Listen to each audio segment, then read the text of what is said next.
mean, the industry is clearly taking off right now. We're seeing, wide-scale adoption from lots of different places. You're seeing it in everything from phones, where it's really prevalent today. Android's quoting over 1 million activations per week on their NFC devices. You've seen commitment from the likes of RIM and Nokia, Microsoft. So there's a real drive to put NFC in phones, mostly for payment as the driving application, the reason why the technology is getting into phones. But the interesting thing is that all of the initial use cases seem to be tied much more closely to things like simplified connectivity and simplifying the user experience. So yes, I think it's poised to take off, really because that user experience that folks get when they touch two devices together is really kind of driving that adoption at this point. The interesting thing about NFC is that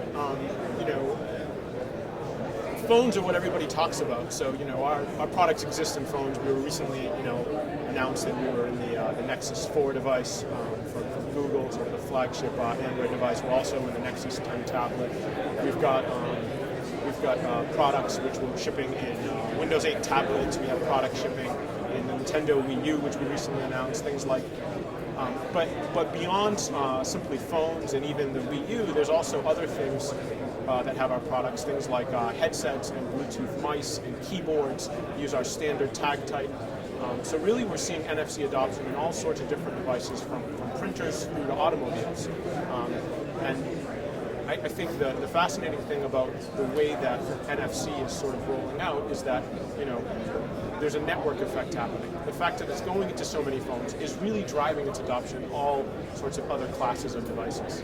Like any successful communication standard, whether you talk about Wi-Fi, you talk about Bluetooth, you talk about Ethernet, it can't exist with one single player or proprietary implementations. I think in order for this technology to really take off, you need standardization from everything down to the most basic elements of the secure element, that interface, all the way up through, how the NFC controllers interact with the applications processor, all the way up to how applications interact with each other.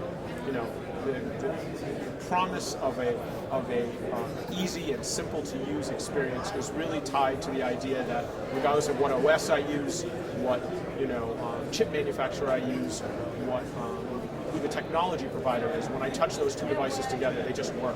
And that only happens through standardization all the way up and down the stack. We typically don't, pre-announce or announce things before they're, before we're ready to do so. But you're right. We are well known for the connectivity combos, and we've had a lot of success there.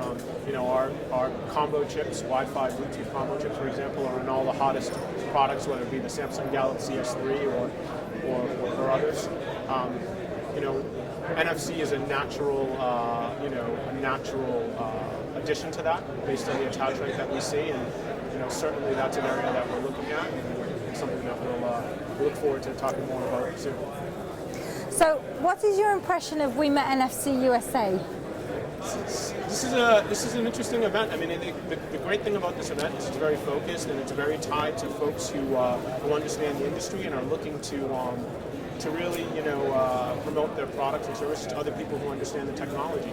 It's great to see it here in the U.S., where there's, obviously here in the Bay Area especially, where there's a vibrant technical community. And so, I'm pretty impressed so far. This has been a pretty good event.